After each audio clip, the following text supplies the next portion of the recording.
बंगाल के नवाब और अंग्रेज। भारतीय प्रांतों में संपन्नता की दृष्टि से बंगाल का स्थान महत्वपूर्ण था। अंग्रेजों को 1651 ईस्वी में शाह शुजा द्वारा बंगाल का नवाब 3000 वार्षिक कर के बदले में व्यापारिक छूट प्राप्त हुई। ऐसा इसलिए हुआ क्योंकि राजवंश की एक स्त्री की चिकित्सा डा. विलियम ब्रोटन द्वारा की गई।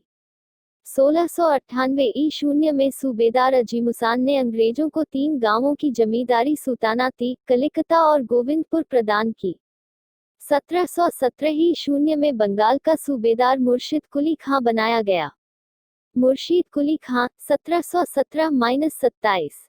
मुर्शीद कुली खां ने अपनी राजधानी ढाका से मुर्शिदाबाद, मकसूदाबाद स्थानांतरित कर ली। इसे 1719 ईस्वी में उड़ीसा का क्षेत्र भी दे दिया गया। इसके काल की प्रमुख घटनाएं निम्नलिखित हैं। इसके समय में जमींदारों के कुल 3 विद्रोह हुए। पहला विद्रोह सीताराम राय, उदय नारायण और गुलाम मोहम्मद ने किया। दूसरा विद्रोह सुजात खां, तीसरा विद्रोह नजात खां ने किया। इसने किसानों से भू राजस्व व्यवस्था की, उन्हें तकाबी ऋण प्रदान किया। इसकी मृत्यु के बाद इसका दामाद सुजाउद्दीन बंगाल का नवाब बना। सुजाउद्दीन 1727-39। यह मुर्शीद कुली खां का दामाद था। इसे 1733 ईस्वी में बिहार का क्षेत्र भी प्रदान कर दिया गया। इस तरह बंगाल के अंतर्गत अब बिहार और उड़ीसा के क्षेत्र भी सम्मिलित हो गए। सरफराज 1739-40। इसको बिहार के उपसूबेदार अलवर्दी खां ने गिरिया अथवा घिरिया नामक स्थान पर घेर कर मार डाला और इस तरह स्वयं बंगाल का सूबेदार बन बैठा। अली वर्दी खां 1740-56। यह बंगाल के नवाबों में सबसे योग्य नवाब था। चूंकि यह सरफराज खां को मारकर गद्दी पर बैठा था, इसीलिए मुगल सम्राट को 2 करोड़ घूस देकर अपने पद को स्थायी बनाया। परंतु उसके बाद अपने 16 वर्षों के शासनकाल में इसने मुगल बादशाह को कभी राजस्व नहीं भेजा। रघु जी के लगातार आक्रमणों से बाध्य होकर इसे उड़ीसा का क्षेत्र 1751 में मराठों को देना पड़ा। यूरोपीय की तुलना इसने मधुमक्खियों से की और कहा कि यदि न छेड़ा जाए तो शहद देगी और यदि छेड़ा जाए तो काट काट कर मार डालेंगी। अली वर्दी खां के कुली 3 पुत्रियां थी। उसके तीनों दामाद उसके जीवन काल में खत्म हो चुके थे। उसने अपने सबसे छोटे लड़की के पुत्र सिराजुद्दौला को अपना उत्तराधिकारी बनाया। सिराजुद्दौला 1756-57। अलीवर्दी खां के मृत्यु के पश्चात उसका दौहित्र पुत्री का पुत्र सिराजुद्दौला उत्तराधिकारी बना। गद्दी पर बैठने के समय उसके 3 प्रमुख शत्रु थे। पूर्णिमा का नवाब शौकत जंग, उसकी मौसी घसीटी बेगम। अंग्रेज, इसमें अंग्रेज सबसे प्रबल शत्रु थे क्योंकि उन्होंने शौकत जंग को शरण दी थी तथा घसीटी बेगम को भी समर्थन दिया था। 1756 ईस्वी में यूरोप में सप्तवर्षीय युद्ध छिड़ जाने से अंग्रेजों ने कलकत्ता और फ्रांसीसियों ने चंद्रनगर की किलेबंदी प्रारंभ की। नवाब के मना करने पर फ्रांसीसी मान गए, परंतु अंग्रेज नहीं माने। फलस्वरूप सिराजुद्दौला ने 20 जून 1756 को फोर्ट विलियम, कलकत्ता पर अधिकार कर लिया। अंग्रेज गवर्नर डेक ने भागकर फुल्टा द्वीप में शरण ली। की घटना 20 जून 1756। इस घटना का वर्णन हालवेल द्वारा किया गया। इसके अनुसार 20 जून की रात को 146 अंग्रेजों को 18 फुट लंबे तथा 14 फुट 10 इंच चौड़े एक कोठरी में बंद कर दिया गया। अगले दिन हालवेल सहित मात्र 23 व्यक्ति जिंदा बचे, परंतु इस घटना का वर्णन तत्कालीन अन्य किसी इतिहासकार ने नहीं किया है। प्लासी के युद्ध की पृष्ठभूमि। कलकत्ता के पतन का समाचार मद्रास पहुंचने पर क्लाइव और वॉटसन के नेतृत्व में एक सेना बंगाल पहुंची। क्लाइव ने मानिक चंद्र को घूस देकर 2 जनवरी 1757 ईस्वी को कलकत्ता पर अधिकार कर लिया। सिराजुद्दौला को जब यह पता चला तब कलकत्ता पहुंचकर उसने क्लाइव से अलीनगर की संधि की। अलीनगर की संधि 9 फरवरी 1757। अलीनगर सिराज द्वारा कलकत्ता को दिया गया नया नाम था। इस संधि के द्वारा अंग्रेजों को कलकत्ता किले बंद करने की अनुमति दे दी गई। परंतु जब अंग्रेजों ने फ्रांसीसी क्षेत्र पर पुनः आक्रमण किया तब अंग्रेजों और नवाब के बीच संघर्ष अवश्यंभावी हो गया। फलतः प्लासी का प्रसिद्ध युद्ध हुआ। प्लासी का युद्ध 23 जून 1757। प्लासी का युद्ध वास्तव में युद्ध था ही नहीं, अपितु यह एक षड्यंत्र था। इस षड्यंत्र में निम्नलिखित लोगों ने हिस्सा लिया। 1. मीर जाफर नवाब का सेनापति। 2. जगत सेठ कलकत्ता का सबसे बड़ा बैंकर। 3. अमीन चंद सबसे अमीर व्यक्ति एवं षड्यंत्र का नेता। 4. मानिकचंद्र नवाब के एक टुकड़ी का प्रमुख। 5. खादिम खां नवाब के एक टुकड़ी का प्रमुख। नवाब की ओर से केवल मीर भदान, मोहन लाल एवं कुछ फ्रांसीसी सैनिकों ने हिस्सा लिया। मीर महादन युद्ध में मारा गया। सिराजुद्दौला युद्ध के समय ही मुर्शिदाबाद लौट गया था। मीर जाफर के पुत्र मीरन ने उसकी हत्या करवा दी। इस तरह प्लासी का युद्ध समाप्त हुआ। मीर जाफर 1757-1760। प्लासी के युद्ध में मीर जाफर की महत्वपूर्ण भूमिका थी। इसी कारण उसे बंगाल का नवाब बना दिया गया। मीर जाफर ने अंग्रेजों को निम्नलिखित सुविधाएं दी। 1. अंग्रेजों को 24 परगना की जमींदारी दी गई। 2. अंग्रेजों को वर्धमान तथा नदिया के क्षेत्रों को कंपनी को दे दिया गया।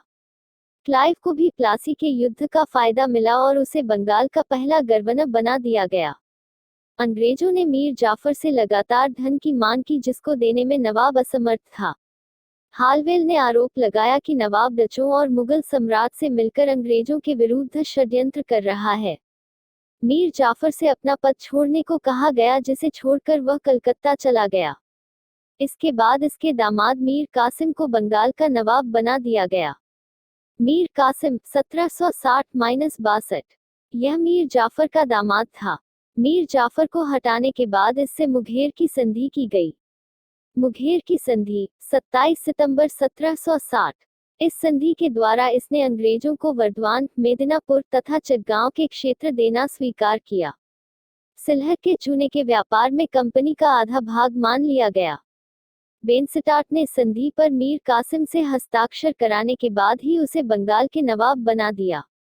मीर कासिम के सुधार। बंगाल के नवाबों में अली वर्दी खां के बाद यह दूसरा सबसे योग्य नवाब था। इसने बंगाल की दशा को सुधारने के लिए निम्नलिखित उपाय किए। राजधानी मुर्शिदाबाद से मुंगेर स्थानांतरित की। यह मुर्शिदाबाद के षड्यंत्रात्मक वातावरणों से ऊब चुका था, अतः उसने नई जगह पर अपनी राजधानी स्थानांतरित की। इसने नए कर अबवाब, ऊपरी कर लगाए तथा पुराने करों में 3/32 भाग अतिरिक्त लेना स्वीकार किया।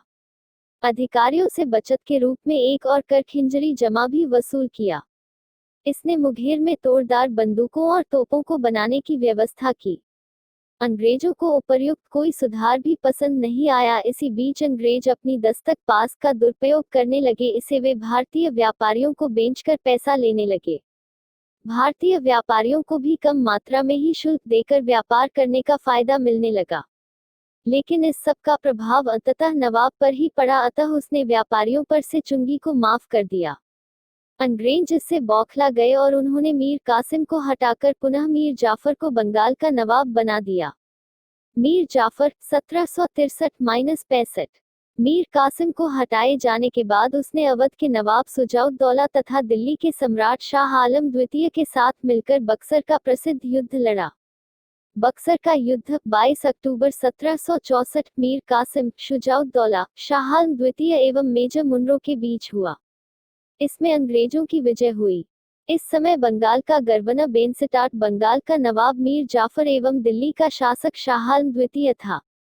बक्सर के युद्ध में विजय के बाद बंगाल में वास्तविक रूप से अंग्रेजों की प्रभुसत्ता की शुरुआत हुई। इसे प्लासी के युद्ध के बाद से नहीं माना जाता है। बक्सर की सफलता के बाद क्लाइव को बंगाल का गवर्नर बनाकर भेजा गया। 1765 में ही मीर जाफर की मृत्यु के बाद नजमुद्दौला को बंगाल का नवाब बनाया गया। नजमुद्दौला 1765-66। इसके समय में क्लाइव ने इलाहाबाद की दो अलग अलग संधियां की। इलाहाबाद की प्रथम संधि 12 अगस्त।